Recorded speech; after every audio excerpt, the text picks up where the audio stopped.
네, 여러분 혹시 몬스테라라는 식물을 아십니까? 아마 한 번쯤은 보신 적 있으실 겁니다. 사진을 준비했는데요. 네, 이런 식물 보신 적 있으시죠? 뭐 집에서 키우시는 분도 계시고 혹은 카페 같은 데서 이렇게 좀 굉장히 멋있죠? 네. 이 몬스테라라는 식물은요, 라틴어 몬스트룸이라는 단어에서 유래되었는데요. 이 몬스트룸이라는 라틴어의 의미는 이상하다입니다. 이상하다. 대체 뭐가 그렇게 이상하길래 우리가 볼 때는 되게 예쁜데 뭐가 이상하길래 이름을 그렇게 지었을까요? 이 몬스테라의 독특함은요, 바로 저 아까 사진에서 보시다시피 잎사귀에 있습니다.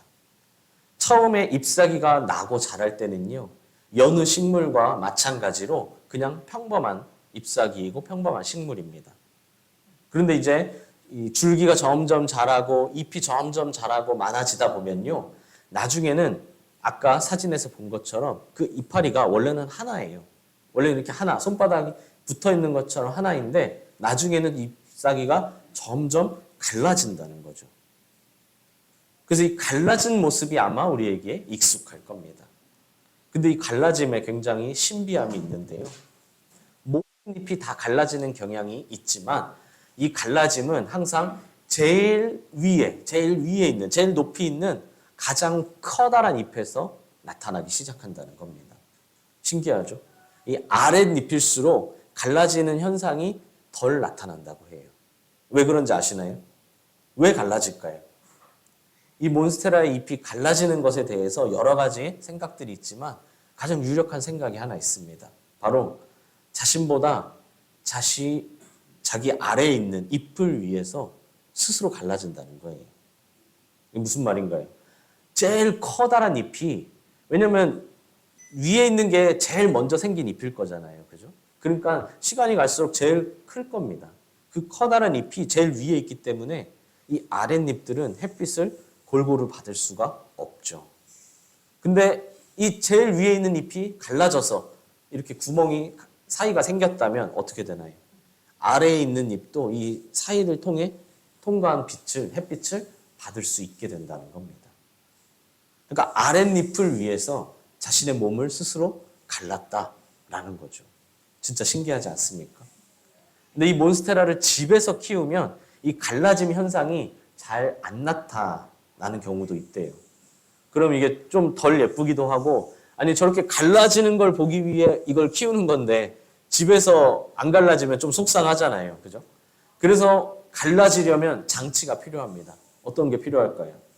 바로 빛이 제일 잘 드는 곳에 둔다거나 일부러 이 위에다가 전구를 켜둔대요. 그럼 뜨겁게 해주는 거죠. 그럼 뜨겁게 해주면 이게 갈라질 확률이 높아진다는 겁니다. 완전 신기하죠.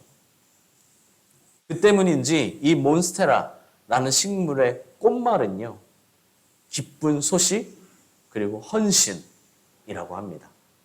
뭔가 떠오르지 않으십니까? 저는 이 몬스테라의 특징을 알게 되자마자 즉시 예수님이 떠올랐어요. 예수님은 우리에게 이 몬스테라의 삶을 보여주셨거든요. 정확히 말하면 사실은 몬스테라가 예수님을 닮은 것이겠죠.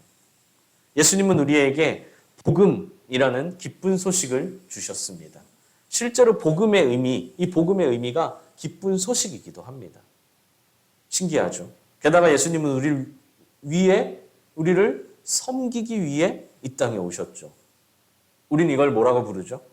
헌신이라고 부릅니다. 몬스테라의 꽃말 중 하나가 뭐라고요? 헌신이다, 헌신. 완전 신기합니다. 제가 괜히 몬스테라라는 식물을 듣고 예수님을 떠올린 게 아니라는 거예요. 누군가 저에게 이 식물의 특징을 알려줬어요. 저도 식물에 대해서 잘 모르거든요. 근데 딱 그런 걸 알려주자마자 하면서 예수님이 떠오르더라고요. 이 진짜로 끼워 맞춘 게 아닙니다. 이게 설교를 준비하면서 끼워 맞췄다고 생각할 것 같은데 이게 그 심정 이해가 되더라고요. 막 앞에서 마술을 보여주면 짠 거 아니에요? 막 이러면 하면은 속상할 거잖아요. 그죠? 이 몬스테라를 알게 되고 이 특징을 제가 조금씩 인터넷에 막 조사하다 보니까 예수님이랑 완전히 딱 들어맞는다는 거죠. 사실 준비하면서 제가 더 신기했습니다. 꽃말까지도 비슷하니까요. 우리 오늘 본문의 말씀처럼 예수님은요, 이 땅에 우리를 섬기기 위해 오셨습니다. 하나님이신 예수님은 사람들에게 섬김을 받으려고 오신 게 아니라 오히려 사람들을 섬기려 오셨죠. 심지어 자신의 목숨까지도 사람들에게 내어주기 위해 오셨습니다. 세상은 길을 쓰고 높아지려고 합니다. 어떻게든 기회만 생기면 높아지려는 것, 그것이 인간의 본성이죠. 그것을 욕하는 게 아닙니다. 오해하지 마십시오. 어느 누가 그렇지 않겠습니까? 이렇게 설교를 하고 있는 저에게 누가 갑자기 목사님 고급 승용차를 한 대 드릴게요. 목사님 큰 권세를 줄게요. 하면 그걸 누가 마다하겠습니까? 사실 사람은요, 다 높아지고 싶어 해요. 누구나. 그러나 예수님은 우리와 정반대였다는 거죠. 예수님은 우리를 위해 기꺼이 가장 낮은 자리로 내려가셨습니다. 무엇이든 하실 수 있는 분이시지만 우리를 위해 아무것도 하지 않으셨고요. 모든 사람이 다 나서지 않고 방관했지만 우리를 위해 무엇이든지 하셨습니다. 가장 낮은 자리에서 말이죠. 무엇보다 예수님의 말씀은 말로만 끝난 것이 아닙니다. 오늘날 공수표만 날리는 사람이 얼마나 많이 있습니까? 아마 나중에 밥 한번 먹자라고 했던 사람만 쭉 줄 세워서 이 약속을 지키려면 한 달도 부족할지도 모릅니다. 그러나 예수님은 직접 보여주셨죠. 직접 우리를 위해 섬기셨고 직접 우리를 위해 죽으셨습니다. 여기에 무슨 설명이 더 필요합니까? 100마디 말보다 한 가지 행동이 훨씬 더 와닿는 것이거든요. 예수님은 우리를 위해 헌신하셨어요. 자신을 위해 자신의 모든 것을 자식에게 내어주는 부모의 심정처럼 말입니다. 왜 그렇게 하셨을까요? 우리를 사랑하시기 때문이죠. 사랑하셨기 때문이 아니라 사랑할 것이기 때문이 아니라 우리를 사랑하시기 때문입니다. 이전에도 지금도 앞으로도 영원히 우리를 사랑하시기 때문이죠. 여러분, 헌신은 사랑하니까 할 수 있는 겁니다. 사랑하지 않으면 헌신할 수 없어요. 그리고 이 사랑으로 우리를 위해 희생하셨죠. 한 사람에게 가장 소중한 자신의 목숨까지도 말입니다. 아무리 가진 게 없어도 아무리 실패했어도 여러분 생명보다 소중한 게 있습니까? 생명보다 소중한 게 내가 갖고 있다? 내가 차라리 죽을지언정 이것만은 양보하지 못하겠다? 사실 그게 진짜 욕심 덩어리입니다. 그걸 없애야 하는 거거든요. 사실 우리가 가지고 있는 모든 것들은 다 내 생명을 위해 존재하기 때문입니다. 그런데 예수님은 우리를 위해 목숨까지도 희생하셨죠. 이것보다 더 확실한 증명이 어디에 있습니까? 여러분 꼭 명심하십시오.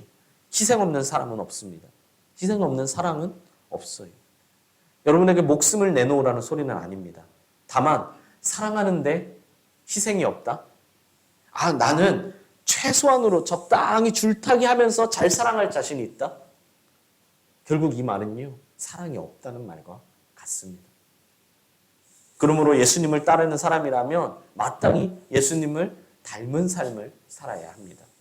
그 삶이 무엇인가요? 오늘은 몬스테라와 같은 삶이라고 표현하고 싶습니다. 물론 이게 전부는 아닙니다. 이 몇 가지 말로 예수님을 다 표현할 수도 없고 우리를 위해 하신 예수님을 다 알아낼 수도 없어요. 하지만 교회에 처음 오신 분이라면 신앙생활을 한 지 그렇게 오래되지 않으신 분이라면 일단은 이 정도의 삶을 사는 것만으로도 충분하지 않겠습니까? 엄청난 섬김이나 희생을 말하는 게 아닙니다. 목숨까지 내어줘라 라고 말하는 게 아닙니다. 내 사랑이, 내 마음이 허락하는 만큼 작은 실천을 해보자는 겁니다. 몬스테라가 자기 아랫 잎사귀를 위해 자신의 몸을 가르듯이 말입니다.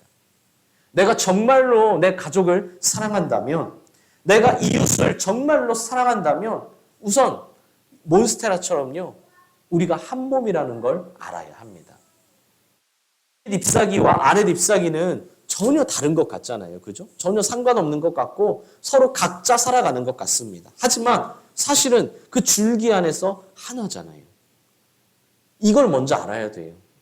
내 사랑하는 가족, 내 사랑하는 이웃이 그냥 떨어져 있기에 남이 아니라 같은 한 몸이라는 거죠. 우리 영가족이 한 몸인 것처럼 말입니다. 그 다음에 한 몸인 다른 지체를 위해 자신의 몸을 가를 수 있어야 한다는 겁니다. 희생해야 한다는 거죠. 다시 말씀드리지만 엄청난 희생을 말하는 게 아닙니다. 내 마음의 작은 마음을 표현해 보시라는 거죠. 내 삶으로 말입니다. 우리 지난주에 있었던 창립감사주일, 맥주감사주일에 맞아 영혼 구원을 위해 열심히 노력하셨다는 것을 제가 잘 알고 있습니다. 한 사람을 위해 얼마나 열심히 기도하고 얼마나 큰 용기를 내어 전하셨습니까? 감사하게도 내 말을 듣고 교회에 와주신 분도 있었고 그렇게 노력했지만 오지 않으신 분도 있습니다. 아쉽게도 어쩌면 지난주에 왔지만 오늘 안 오신 분도 있죠. 열심히 기도하고 섬겼는데도 당장 열매를 맺지 못하는 것 같다고 실망하지 마시길 바랍니다. 우리는 그것과 상관없이 계속해서 이 몬스테라의 삶을 살아가야 합니다. 당장의 열매와 상관없이 말이죠. 전도 대상자를 위해 열심히 기도할 뿐만 아니라 그들에게 계속해서 몬스테라의 삶을 보여주십시오. 물론 전도가 다는 아닙니다. 전도와 상관없이 몬스테라의 삶을 살아가야 돼요. 하지만 그렇다고 해서 전도를 빼면 다인가요? 아니죠. 오히려 전도까지 해야 다가 되는 겁니다. 그래야 완성이라는 거죠. 저희 교회가 컨설팅을 받은 지 어느새 2달이 지나가고 있습니다. 사실 컨설팅을 하기 전에는 굉장히 고민이 많았어요. 아니, 교회가 컨설팅이라는 걸 받는 게 맞나? 지금 우리 상황에서 컨설팅을 받아도 될까? 그때 이 컨설팅 연구소 소장님이 계속 말씀하신 게 있습니다. 컨설팅은 목사님과 교회를 돕기 위해 하는 거지 목사님이나 교회를 평가하기 위해 하는 것이 아닙니다. 라고 말이죠. 그래서 그 이야기를 듣고 제가 컨설팅을 하기로 결심을 했습니다. 왜냐하면 저도 복음도 마찬가지라고 생각했기 때문이죠. 여러분, 복음을 전하는 것은요, 누군가를 정죄하기 위해, 누군가를 피해주기 위해, 네가 죄인이야, 너는 필요 없는 쓸모없는 나약한 죄인이야 라는 걸 알려주기 위해서가 아니고요. 복음은 생명을 주기 위해 전하는 것입니다. 혹시나 듣는 사람은 오해할 수도 있죠. 아, 날 평가하기 위한 거 아니야? 아, 날 어떻게 하기 위한 거 아니야? 하지만 우리는 생명을 살리기 위한 간절함이 있지 않습니까? 그렇다면 담대하게 전해야 합니다. 오히려 더 열심히 전해야 되죠. 생명을 살리기 위해, 몬스테라의 삶을 살기 위해서 말입니다. 창립주일이 끝났다고 끝이 아니라 반드시 올해는 한 명을 내가 꼭 전도하겠다. 교회에 반드시 한 번쯤 데려오겠다. 라고 꼭 결심하시길 바랍니다. 그리고 실천하십시오. 다짐만 하지 마시고 생각만 하지 마시고 실천해야 합니다. 몬스테라처럼 실제로 자신의 몸을 갈라야 한다는 거죠. 자신의 몸을 가를 때 어찌 아프지 않겠어요? 어찌 힘들지 않겠습니까? 하지만 아랫잎을 위해 한 몸인 다른 몸을 위해 가른다는 거죠. 물론 세상이 볼 땐 이상해 보일 수 있습니다. 어쩌면 오늘 설교 자체가 이상하게 들릴 수도 있습니다. 자꾸 막 뭐라고 하는 설교를 중간부터 막 몸을 갈라라, 막 어째라 막 하니까요. 그래서 몬스테라의 어원도 이상하다에서 파생됐을지도 모릅니다. 예나 지금이나 세상이 볼 때 섬김의 삶이란 이상한 것이기 때문입니다. 왜 굳이 그래야 하는지 세상이 볼 때는 이상하다는 거예요. 아니, 무슨 기쁜 소식이야? 난 기쁜 소식이 아닌 것 같고요. 헌신? 왜 헌신해야 되는지 이상하다는 겁니다. 예수님도 마찬가지고 복음도 마찬가지죠. 세상이 볼 땐 참 이상합니다. 예수님이 진짜 하나님이시면 이 땅에 내려왔을 때 다 정복해버리면 되는 것 아니야? 라고 사람들은 생각합니다. 예나 지금이나 말이죠. 당시의 이스라엘 사람도 지금 현재의 우리도 마찬가지죠. 또한 세상은 뭐라고 합니까? 아니, 자기들끼리나 잘 믿지 뭐 굳이 뭐 날 데려갈, 굳이 뭐 다른 사람을 마음 맞는 너희들끼리 잘 믿어. 자기들끼리 즐기면 되지. 왜 뭐 섬기겠다는 거야? 참 이상한 거죠. 다른 목적이 있는 거 아니야? 그래서 오늘 설교 제목이 뭔가요? 이상한 식물, 이상한 사람입니다. 혹시 제목을 보고 무슨 이상한 사람이야. 최소한 이상한 사람만큼은 되지 않는 인생을 살아야지 라고 생각하셨다면 그 반대입니다. 여러분, 우리는 이상한 사람이 되어야 합니다. 세상이 볼 때 이상한 사람이 되어야 한다는 거예요. 혹시나 우리 녹화해서 올리는데 유튜브로 귀찮아서 넘기다가 여기부터 딱 들었다면 아마 오해하기 쉬울 겁니다. 아니 이상한 사람이 되자 하니까요. 오늘 설교 짧으니까요. 혹시나 여기서부터 들으셨다면 꼭 처음으로 돌아가서 다시 들으시고요. 다시 말하지만 우리는 이상한 사람이 돼야 돼요. 세상이 볼 때 예수님도 이상한 분이셨거든요. 예수님도 왜 그렇게 살아가는지, 왜 그렇게 하는지, 저렇게 똑똑한 사람이, 저렇게 대단한 사람이, 저렇게 놀라운 능력을 가진 사람이 왜 저렇게 살아가는지 세상은 이해하지 못했거든요. 그러나 우리는 예수님을 닮아 이상한 삶을 살아가야 합니다. 예수님도 뜻하신 대로 기쁜 소식이 되셨고 헌신과 희생의 대명사가 되셨죠. 이 땅에 내려오신 목적을 온전히 이루셨다는 겁니다. 우리는 예수님을 닮아가는 자로서 기쁜 소식을 전하는 자, 우리도 헌신과 희생의 대명사가 되어야 한다는 겁니다. 작은 예수가 되어야 하죠. 비록 세상이 이상하다고 해도 말입니다. 그럴 준비가 되셨습니까? 아니면 그냥 이대로 쭉 내 체면 좋게 다른 사람들에게 그냥 인정받고 그래 저 사람은 교회 다니는데도 뭐 교회 가자는 소리 단 한 번도 안 하더라. 매너가 좋아. 참 좋은 사람이야. 이렇게 세상에게 칭찬받는 것, 무난하게 사는 것을 택하실 겁니까? 아니면 저 사람은 다 좋은데 가끔가다 꼭 저렇게 교회 가자는 소리를 한다니까? 참 이상해. 참 이해가 안 돼. 어쩌면 세상에게 조금 오해받을 수도 있겠지만 여러분 우리는 세상이 볼 때 조금 이상한 사람이 되어야 한다는 겁니다. 남들이 다 굳은 일을 마다할 때, 남들이 다 싫어할 때 나서서 할 수 있는 사람. 저 사람은 왜 굳이 잘난 척하는 거야 뭐야. 남들이 다 꺼려할 때 나는 한 발자국 희생할 수 있는 사람. 세상이 비록 이상한 사람이라 여길지라도 주님만은 나의 자녀로, 나의 백성으로, 참 성도로 인정해 주실 줄 믿습니다. 그러므로 지금부터 이 몬스테라의 삶을 살아가는 우리 모든 성도님들이 되시기를 간절히 소망합니다.